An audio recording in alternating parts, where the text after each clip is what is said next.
एक सवाल पूछूं आपसे। क्या आप भी महीने के आखिर में ये सोचते हैं कि पैसे गए तो गए कहाँ?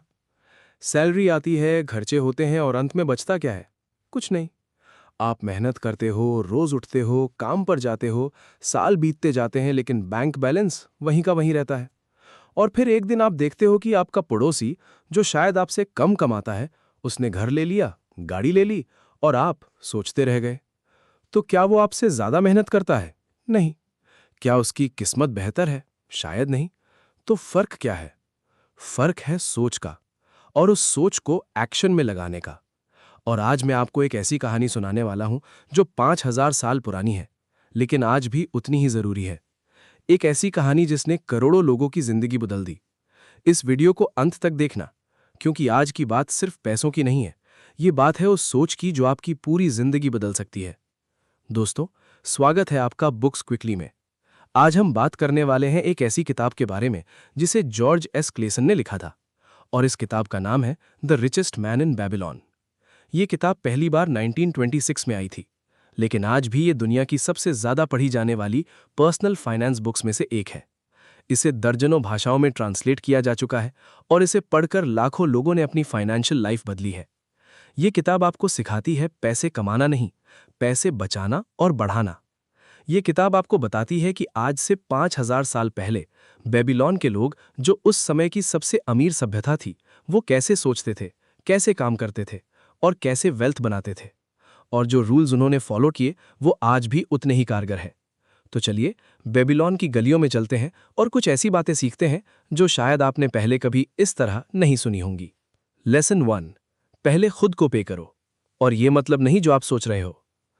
बेबीलोन शहर में दो दोस्त रहते थे। एक का नाम था बंसीर, जो एक चैरियट बनाने वाला था, और दूसरे का नाम था कोबी, जो म्यूजिशियन था। दोनों मेहनती थे, दोनों अच्छा काम करते थे, लेकिन दोनों के पास कुछ नहीं था। एक दिन बंसीर अपनी वर्कशॉप में बैठा था, लेकिन काम नहीं कर रहा था, बस सोच रहा था। कोबी आया और उसने देखा कि उसका दोस्त उदास है। दोनों बात करने लगे और उन्हें एहसास हुआ कि उन्होंने पूरी जिंदगी काम किया, लेकिन आज उनके पास कुछ नहीं है।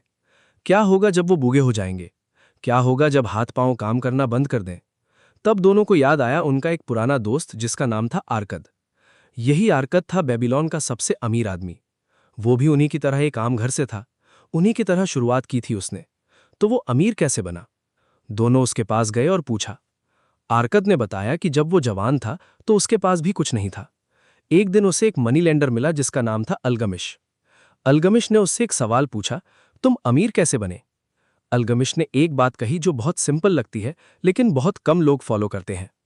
उसने कहा, जो भी तुम कमाओ उसका एक हिस्सा हमेशा अपने पास रखो। ये सुनकर आर्कद थोड़ा कंफ्यूज हुआ। उसने कहा, लेकिन मैं तो सब कुछ खर्च कर देता हूं, और जो बचता है वो तो ऑलरेडी मेरे पास ही है। अल्गमिश ने हंसते हुए कहा, नहीं, जो बचता है वो तुम्हारा नहीं है। वो तुम्हारे ग्रोसर्स का है, तुम्हारे लैंडलॉर्ड का है, तुम्हारे टेलर का है। सबसे पहले तुम खुद को पे करो, बाकी सबको बाद में। ये था वो मैजिकल आइडिया, पे योरसेल्फ फर्स्ट। मतलब जब भी सैलरी मिले सबसे पहले उसमें से एक हिस्सा निकालो खुद के लिए, फिर बाकी खर्च करो। आज भी हम सब उल्टा करते हैं। पहले ईएमआई, फिर रेंट, फिर ग्रोसरीज, फिर शॉपिंग, और अंत में सोचते हैं कि बचा तो कुछ नहीं। अल्गमिश ने कहा, अपनी इनकम का 10% पहले निकालो और उसे कभी मत छुओ। बाकी 90% में जो चाहो खर्च करो। आपको लगेगा, यार 10% निकाल दिया तो गुजारा कैसे होगा? लेकिन सच ये है कि अगर आज आप 100% में गुजारा करते हो तो कल 90% में भी कर लोगे। इंसान हमेशा जितना होता है उतने में एडजस्ट कर लेता है, लेकिन अगर वो 10% निकालना शुरू नहीं किया तो जिंदगी भर 100% भी कम पड़ती रहेगी। तो आज से पहले खुद को पे करो। लेसन 2, सही सलाह लो सही इंसान से।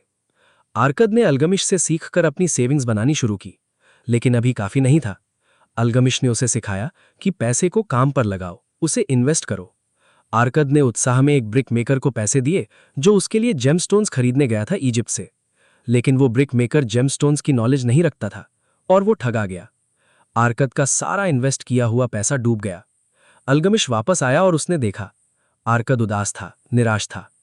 अल्गमिश ने उसे डांटा नहीं, बल्कि एक और लेसन सिखाया। उसने कहा, तुमने एक ब्रिक मेकर से जेमस्टोन्स की एडवाइस ली, एक ऐसे इंसान से जिसे जेमस्टोन्स के बारे में कुछ पता नहीं था। तुम्हें हमेशा एडवाइस उसी इंसान से लेनी चाहिए जो उस फील्ड में एक्सपर्ट हो। बाकी सबकी राय, भले ही वो आपके सबसे करीबी हो, उन्हें मत मानो। अल्गमिश का ये दूसरा लेसन था और आरकद ने ये याद रखा। लेसन 3, पैसे को काम पर लगाओ, सोने से सोना बनाओ। अल्गमिश ने आरकद को तीसरी बात सिखाई। उसने कहा, जो पैसा तुम सेव करते हो उसे बस रखो मत, उसे इन्वेस्ट करो। पैसा एक बीज की तरह है, अगर तुमने उसे जमीन में बोया तो वो पेड़ बनेगा, और पेड़ से और बीज आएंगे, और उन बीजों से और पेड़। लेकिन अगर तुमने उस बीज को घर में एक डब्बे में बंद करके रख दिया तो वो हमेशा बीज ही रहेगा। यही है कंपाउंड इंटरेस्ट की पावर।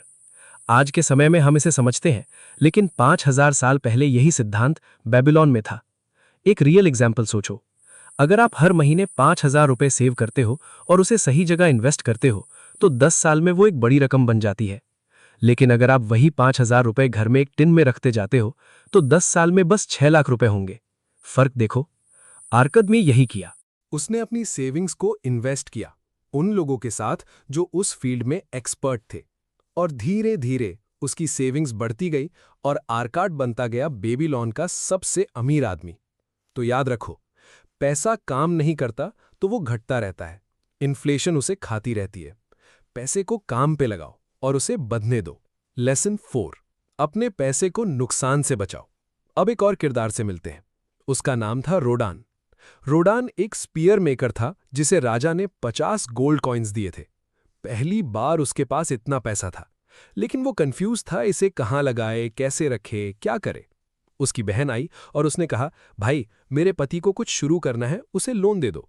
रोडान को पता नहीं था कि क्या करे, तो वो गया एक मनी लेंडर के पास जिसका नाम था मैथिन। मैथिन ने उसे बताया, जब कोई तुमसे लोन मांगे तो पहले ये सोचो, क्या उस इंसान के पास कोई प्रॉपर्टी है जो गारंटी के रूप में दे सके? क्या उसकी इनकम स्टेबल है? क्या उसने पहले कभी अपने कर्ज चुकाए हैं?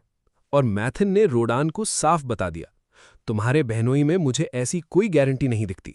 अगर मुझसे पूछते तो मैं ये लोन नहीं देता। रोडान ने पहले से सावधान रहना ठीक समझा। ये लेसन बहुत जरूरी है। आज के समय में हम सब ये गलती करते हैं। कोई दोस्त आता है, यार थोड़े पैसे चाहिए थे, और हम दे देते हैं। कोई रिश्तेदार आता है, बस एक बार हेल्प कर दो, और हम कर देते हैं। लेकिन पैसे वापस नहीं आते और रिलेशनशिप भी खराब हो जाता है। इसलिए अपनी सेविंग्स की रक्षा करो। पैसा उन्हीं को दो जो उसे चुका सकते हो, जिनके पास गारंटी हो और जिन्होंने पहले भी जिम्मेदारी दिखाई हो। अपनी मेहनत की कमाई को बचाओ। लेसन 5, किस्मत उनका साथ देती है जो तैयार रहते हैं। अब एक बहुत इंटरेस्टिंग किरदार आता है इस कहानी में। आरकाड एक बार 100 लोगों को लेक्चर दे रहा था। टॉपिक था लक यानी किस्मत। एक आदमी ने पूछा, क्या हम लक को अपनी तरफ अट्रैक्ट कर सकते हैं? आरकाड ने एक बात कही जो बहुत डीप है। उसने कहा, लक उसके पास आती है जो अपॉर्चुनिटी आने पर तुरंत एक्शन लेता है। जो आलसी हैं, जो कल पर टालते हैं, जो अपॉर्चुनिटी को पहचान नहीं पाते, उनके पास लक नहीं आती। और जो लोग तैयार रहते हैं, जो मेहनत करते हैं, जो हर अपॉर्चुनिटी को सीरियसली लेते हैं, उन्हें लक खुद आकर मिलती है। ये कितना सच है ना? हम अक्सर कहते हैं, यार उसकी किस्मत अच्छी है, वो लकी है, हमें तो किस्मत ने साथ नहीं दिया।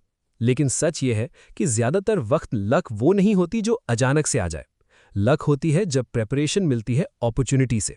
जो इंसान तैयार है, पढ़ा है, सीखा है, अपनी सेविंग्स बनाई है, उसके लिए अपॉर्चुनिटीज खुलती हैं। और जो बस इंतजार करता है कि कोई जादू हो जाए, उसके लिए कुछ नहीं होता। तो किस्मत को दोष देना बंद करो, तैयार रहो, और जब अपॉर्चुनिटी आए तो उसे पकड़ो। लेसन 6, अगर कर्ज में डूबे हो तो ये करो। ये शायद इस पूरी किताब का सबसे प्रैक्टिकल और सबसे जरूरी लेसन है। एक किरदार है जिसका नाम था दबासिर। दबासिर की लाइफ बहुत मुश्किल थी। उस पर सबका कर्ज था, न खाना था, न पैसे थे, बीवी छोड़कर चली गई थी। वो इतना हार चुका था कि उसने चोरी करने की सोची, लेकिन उसने नहीं की, और यहीं से उसकी किस्मत बदली। एक दिन एक अमीर औरत से उसकी मुलाकात हुई। उसने दबासिर से एक सवाल पूछा, क्या तुम्हारी आत्मा एक गुलाम जैसी है या एक आज़ाद इंसान जैसी? ये सुनकर दबासिर अंदर तक हिल गया। उसने सोचा, मैं गुलाम की तरह जी रहा हूं, लेकिन मेरी आत्मा तो आज़ाद है। उसी दिन उसने डिसाइड किया, वो अपने सारे कर्ज चुकाएगा, चाहे कुछ भी हो। उसने एक प्लान बनाया। उसने अपनी पूरी इनकम को 3 हिस्सों में बांटा। पहला हिस्सा 10% अपनी सेविंग्स के लिए, दूसरा हिस्सा 20% अपने सारे क्रेडिटर्स को बराबर बराबर बांटने के लिए, तीसरा हिस्सा 70% अपने और अपनी फैमिली के खर्चों के लिए। फिर वो हर उस इंसान के पास गया जिसका उस पर कर्ज था। उसने ऑनेस्टली बताया कि उसके पास अभी पैसे नहीं हैं, लेकिन वो हर महीने थोड़ा थोड़ा जरूर चुकाएगा। कुछ लोगों ने गुस्सा किया, कुछ ने समझा, लेकिन सब ने फाइनली एक्सेप्ट किया। और दबासिर ने महीने दर महीने एक एक कर्ज चुकाता गया। एक दिन आया जब सारे कर्ज खत्म हो गए और वो एक आज़ाद इंसान था, एक प्राउड इंसान था। ये लेसन आज के टाइम में और भी ज़रूरी है।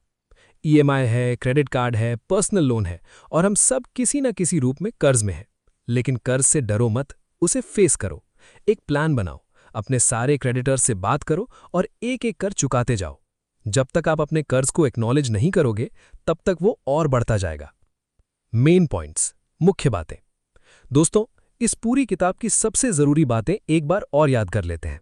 पहली बात, हमेशा पहले खुद को पे करो। अपनी इनकम का कम से कम 10% पहले निकालो, बाकी सब बाद में। दूसरी बात, एडवाइस हमेशा एक्सपर्ट से लो। अपने दोस्त या रिश्तेदार की फाइनेंशियल एडवाइस पर आंख मूंद कर भरोसा मत करो, उसी की सुनो जो उस फील्ड में प्रूवन हो। तीसरी बात, पैसे को काम पर लगाओ, सेविंग्स को इन्वेस्ट करो, क्योंकि पैसा जो काम नहीं करता वो घटता जाता है। चौथी बात, अपनी सेविंग्स को बचाओ, हर किसी को लोन मत दो, अपने पैसे की रक्षा करो। पांचवी बात, तैयार रहो, लक उनका साथ देती है जो रेडी है, कल पर मत टालो।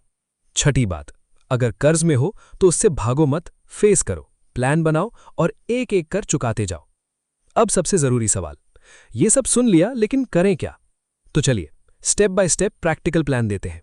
स्टेप 1, आज से ही 10% निकालना शुरू करो। जब भी सैलरी आए या कोई पैसा आए, सबसे पहले 10% निकालो और एक अलग अकाउंट में डालो। एक ऐसा अकाउंट जहां से आसानी से पैसे ना निकाल सको। बस ये एक काम आज से शुरू करो। और आप कहोगे, यार 10% से क्या होगा? अल्गमिश ने कहा था, एक कॉइन भी जो तुम रखते हो एक दिन तुम्हारा दोस्त बनेगा। शुरुआत छोटी होती है लेकिन आदत बड़ी होती है। स्टेप 2, एक बजट बनाओ। अपनी इनकम को 3 हिस्सों में बांटो। 10% सेविंग्स, अगर कर्ज है तो 20% कर्ज चुकाने के लिए और बाकी जीने के लिए। ये सिंपल फॉर्मूला है लेकिन पावरफुल है। स्टेप 3, अपने खर्चों को ट्रैक करो। एक हफ्ते के लिए हर एक खर्च लिखो। आप चौंक जाओगे कि कितना पैसा बेकार की चीजों में जाता है। कॉफी, ऑनलाइन शॉपिंग, वो सब्सक्रिप्शन जो यूज नहीं होती। जब तक आप नहीं देखोगे तब तक नहीं रोक पाओगे। स्टेप 4, कर्ज की लिस्ट बनाओ। अगर आप पर कर्ज है तो घबराओ नहीं, एक कागज पर लिखो किस पर कितना कर्ज है। सबसे छोटे कर्ज से शुरू करो, उसे पहले चुकाओ। जब वो खत्म हो तो उसे अगले कर्ज में लगाओ। ये मेथड काम करती है क्योंकि जब पहला कर्ज खत्म होता है तो कॉन्फिडेंस मिलती है और मोमेंटम बनता है। स्टेप 5, इन्वेस्टिंग की नॉलेज लो। 10% सेव करने के बाद उसे इन्वेस्ट करना सीखो, लेकिन जल्दी मत करो। पहले 6 महीने बस सेविंग्स का हैबिट बनाओ, फिर किसी सर्टिफाइड फाइनेंशियल एडवाइजर से मिलो या कोई ट्रस्टेड कोर्स लो और सीखो कि कहाँ इन्वेस्ट करें, इंडेक्स फंड्स में, फिक्स डिपॉजिट्स में, रियल एस्टेट में या कहीं और। लेकिन इन्वेस्ट करने से पहले उस फील्ड को समझो, क्योंकि आर्किड की गलती याद है ना? उसने ब्रिक मेकर की एडवाइस मानी और पैसा डूब गया। स्टेप 6, इमरजेंसी फंड बनाओ। इन्वेस्टिंग से पहले एक इमरजेंसी फंड बनाओ, कम से कम 3 से 6 महीने के खर्चे का पैसा। ऐसा फंड जो टच ना हो जब तक कोई रियल इमरजेंसी ना हो, क्योंकि अगर ये फंड नहीं होगा और कोई इमरजेंसी आई तो आप इन्वेस्टमेंट्स बेचने पर मजबूर होंगे, लॉस में। स्टेप 7, अपनी स्किल्स बढ़ाओ। किताब कहती है जितना ज्यादा सीखोगे उतना ज्यादा कमाओगे। आज कोई भी स्किल ऑनलाइन सीखी जा सकती है। एक नई स्किल सीखो जो आपकी इनकम बढ़ा सके, चाहे वो कोडिंग हो, राइटिंग हो, मार्केटिंग हो या कोई भी क्राफ्ट। जब इनकम बढ़ेगी और खर्चे कंट्रोल में रहेंगे तब सेविंग्स भी बढ़ेंगी। स्टेप 8, धैर्य रखो। ये सबसे मुश्किल स्टेप है। वेल्थ रातों रात नहीं बनती, लेकिन जो कंसिस्टेंट रहते हैं वो जरूर बनाते हैं। एक बीज बो, उसे पानी दो, धूप दो और उसे बढ़ने दो। एक दिन वो पेड़ बनेगा। दोस्तों, बेबीलोन एक शहर था जो आज खंडहर है, लेकिन उसकी सोच आज भी जिंदा है। जॉर्ज एस क्लेसन ने 1926 में ये किताब लिखी और आज 2026 में भी ये उतनी ही रेलेवेंट है, क्योंकि पैसे के रूल्स नहीं बदले। जो इंसान खुद को पहले पे करता है वो हमेशा फाइनेंशियली स्ट्रांग रहता है। जो अपनी सेविंग्स को इन्वेस्ट करता है वो टाइम के साथ अमीर होता है। जो एक्सपर्ट की एडवाइस लेता है वो कम गलतियां करता है। जो अपने कर्ज से नहीं भागता वो उन्हें जरूर चुकाता है। और जो अपॉर्चुनिटी आने पर एक्शन लेता है उसकी किस्मत भी साथ देती है। इस किताब का सबसे गहरा मैसेज ये है कि पैसा कमाना सबको आता है, लेकिन पैसे को हैंडल करना, उसे बचाना, बढ़ाना और उसे प्रोटेक्ट करना ये एक स्किल है, और ये स्किल सीखी जा सकती है। आर्कड ने सीखी, डेबिसिर ने सीखी, और अब आपकी बारी है। तो आज से एक छोटा कदम उठाओ। बस एक काम करो, अपनी अगली सैलरी आने पर 10% पहले निकालो और एक अलग अकाउंट में डालो। बस ये एक कदम आपकी जिंदगी बदलने की शुरुआत होगी। और दोस्तों, अगर इस वीडियो से आपको कुछ नया सीखने को मिला तो इसे लाइक करो, इसे अपने उन दोस्तों के साथ शेयर करो जिन्हें इन बातों की जरूरत है। हमारे चैनल बुक्स क्विकली को सब्सक्राइब करो ताकि हर हफ्ते एक नई किताब की सबसे जरूरी बातें आप तक पहुंचे। और कमेंट में बताओ, इस वीडियो की कौन सी बात आपको सबसे ज्यादा वैल्यूएबल लगी। क्या ये 10% वाली बात थी या डेबिसिर का कर्ज चुकाने का प्लान? कमेंट में जरूर बताओ। जब तक अगली वीडियो नहीं आती, एक काम करो, वो बीज बो जो आपकी फाइनेंशियल फ्रीडम का पेड़ बनेगा। क्योंकि जैसा आर्कड ने कहा था, जो पैसा तुम आज सेव करते हो वो कल तुम्हारा सबसे अच्छा दोस्त बनेगा। मिलते हैं अगले वीडियो में।